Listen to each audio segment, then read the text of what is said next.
একের পর এক খারাপ হতে থাকলে শুধু 3 দিন শিবকে এই কথাটি বলো।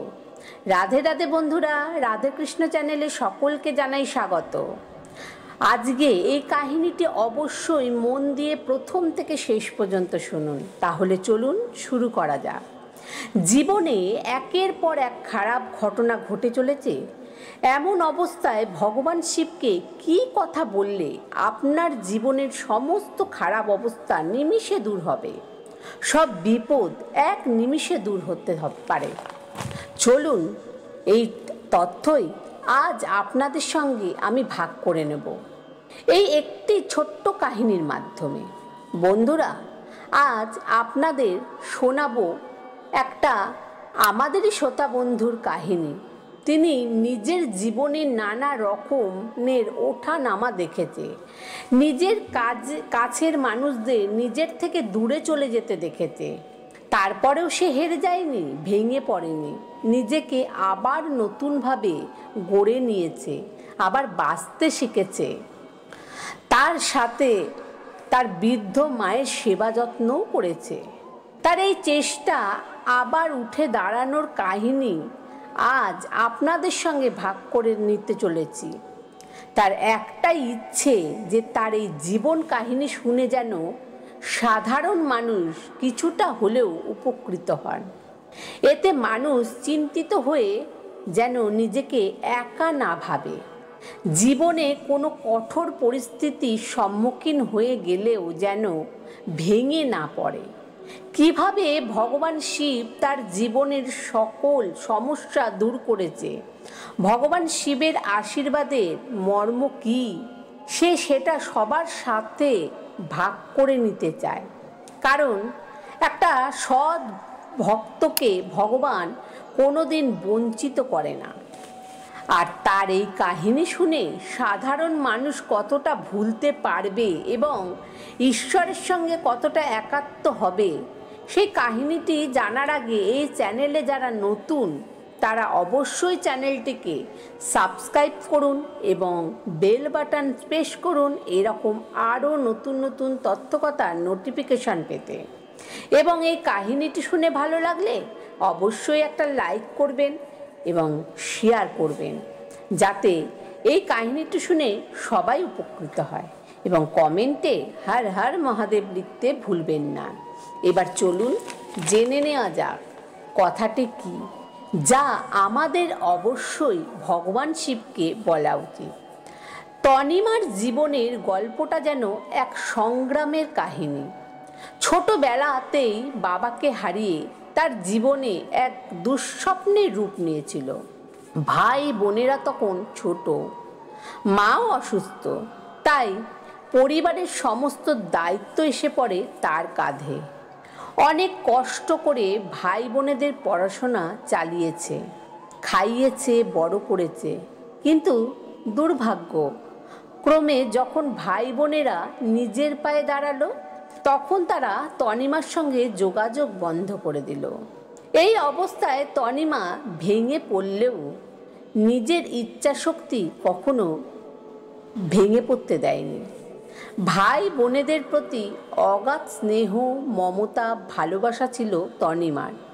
তাই তো তাদের এত বড় অপরাধকেও ও ক্ষমা করে দেয়। সে জানতো যে জীবন মানে যুদ্ধ, তাই কোনো মতে এই লড়াই থামিয়ে দিলে চলবে না। তনিমা চেয়েছিল নিজের একটা জগৎ তৈরি করতে। নিজের স্বপ্ন পূরণের লক্ষ্যে সে বিউটি পার্লারের কাজ শেখার সিদ্ধান্ত নেয়। অনেক পরিশ্রম করে কাজ শিখে অল্প কিছু টাকা জমিয়ে পাড়ার মধ্যে একটা ছোট্ট দোকান ভাড়া নেয়। প্রথমে কাজ ভালোই চলছিল, দিন দিন গ্রাহকের সংখ্যাও বাড়ছিল, আর বাড়ছিল নিজের উপরে আত্মবিশ্বাস। কিন্তু সব কিছুই তো এত সহজে চলে না। একদিন দোকানের মালিক এসে দাবি করে তনিমার আয়ের অর্ধেক তাকে দিতে হবে, না হলে তাকে ঘর ছাড়তে হবে। এই হুমকি তনিমাকে ভীষণ চিন্তায় ফেলে দেয়। দোকান ছাড়লে তার নিজের স্বপ্নও হারাবে, মা, তার অসুস্থ তার মা অসুস্থ, তার মায়ের চিকিৎসা কিভাবে চালাবে সেটাও ভাবতে পারছিল না। তার পার্লারের কাজ শেখা নতুন মেয়েদের ভবিষ্যৎ নিয়েও সে চিন্তিত হয়ে পড়ে। একদিকে দোকান ছাড়ার ভয়, অন্যদিকে জীবনের বাকি চাহিদাগুলো তনিমার মনে হতাশার কষ্ট দিয়ে ঘিরে ফেলে। এই মানসিক চাপ থেকে মুক্তি পেতে একদিন সে তার মাকে নিয়ে স্থানীয় শিব মন্দিরে পুজো দিতে যায়। মন্দিরে এক সাধুর সাথে তার দেখা হয়। সাধু তাকে গভীর মনোযোগ দিয়ে দেখে বলে, মারে, আমি জানি তুই অনেক কষ্ট সহ্য করে এই জায়গায় পৌঁছেছিস। তুই কখনো কাউকে কষ্ট দিসনি, তোর এই দুঃখও থাকবে না। তুই শুধু মহাদেবকে বলিস, মহাদেব, আপনি আমার সব ভার আপনার কাঁধে তুলে নিন, আপনি আমায় পথ দেখান। তারপরে বলবি, শ্যাম সদা শিব, শ্যাম সদা শিব, শ্যাম সদা শিব। এই কথাটি 3 বার বলে শিবের কাছে তোর মনের কথাটি বলবি। দেখবি তোর সব বাধা দূর হয়ে যাবে। সাধু এই কথাগুলি তনিমার মনে দাগ কাটে।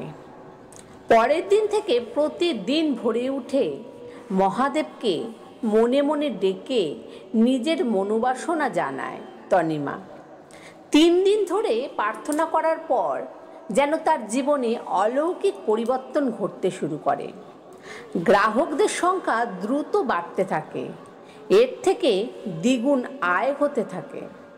এই নতুন আত্মবিশ্বাস আর আয়ের জোরে তনিমার দোকানের মালিককে সাফ জানিয়ে দেয়, আমি তোমার শর্তে কাজ করব না, আমার নিজের স্বপ্ন আমি নিজেই রক্ষা করব। কিছুদিনের মধ্যেই নিজের কিছু জমানো টাকা আর লোন নিয়ে পাড়ার মধ্যে একটা নতুন বিল্ডিংয়ে একটা নতুন দোকান কিনে ফেলে। সেই জায়গাটিতে সে নতুন পার্লার হিসেবে গড়ে তোলে। নতুন পার্লারে তার শুধু জীবন বদলে দেয় না, অনেক মেয়েদেরও কাজ শেখার সুযোগ করে দেয়। যারা তনিমার পার্লারে কাজ শিখতে আসতো তারা তার কাছ থেকে শুধু পেশাগত জ্ঞানই না, জীবনের যুদ্ধে জয়ী হবার পাঠও শিখত। তার অসুস্থ মায়ের চিকিৎসা সে যথাসাধ্যমতো সে করায়। তনিমার এই সাফল্যের কাহিনী এখন পাড়ার মানুষের মুখে মুখে ঘোরে। যারা একসময় তাকে অবহেলা করত, এখন তারা তার সফলতাকে শ্রদ্ধা করে। তনিমার পার্লারের সুখ্যাতি দূর দূরান্তে ছড়িয়ে পড়ে। তনিমা শুধু মায়ের চিকিৎসাই করে শান্তি পায়নি, নিজের ভবিষ্যৎ নিয়েও পরিকল্পনা করছে। তার সংগ্রামী জীবন আর মহাদেবের প্রতি বিশ্বাস অনেকের জন্য এক আশার আলো। মহাদেবের নামে বলা এই ছোট্ট কথাগুলো মানুষের জীবনে সব বাধা দূর করে দেয়। তনিমার জীবনের কাহিনীও আমাদের শেখার, নিজের প্রতি বিশ্বাস রাখতে হবে, কঠিন সময় ভেঙে না পড়ে স্থিরতার সাথে এগিয়ে যেতে হবে। আর ভগবানের প্রতি অগাধ বিশ্বাস রাখলে সব সমস্যা সমাধান হবে। আজ এই পর্যন্ত। আমার কথাগুলো ভালো লাগলে অবশ্যই একটা লাইক করুন এবং শেয়ার করুন। ধন্যবাদ।